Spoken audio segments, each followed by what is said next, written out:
As US President Donald Trump pushes for a quick end to the war in Ukraine, investors are speculating whether Western brands could or would want to return to Russia, once considered a high-growth market.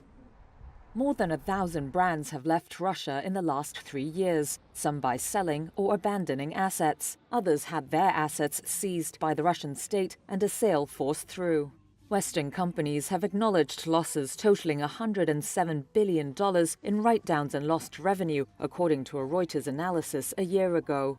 Renault sold its assets for just 1 cent in 2022 to Russia's top carmaker Avtovaz and would have to pay at least $1.3 billion if it wants to buy back its majority stake, Avtovaz has said. After senior US and Russian officials met on February 18th for the first time since the war, Russia's special international investment envoy Kirill Dmitriev said he expects some US companies to return as early as the second quarter, though he gave no details. The most likely to return are those who fall outside sanctions, such as retailers and food producers, while Dmitriev said he believed US oil majors that had been successful in Russia would return, quote, at some point.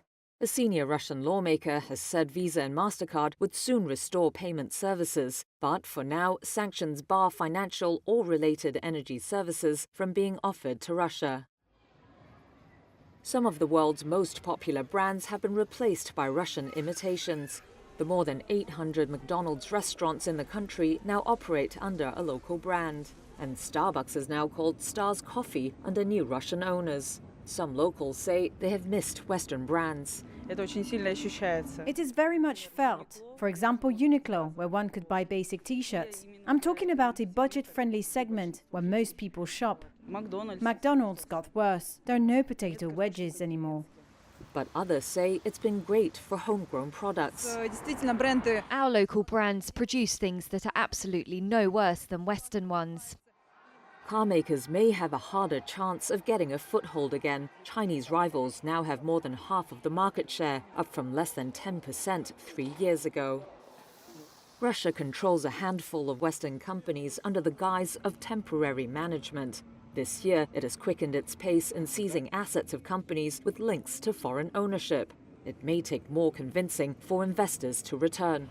Shortly after the invasion, hundreds of brands issued statements condemning Russia's aggression against Ukraine. That framed their exit or suspension of business in moral terms.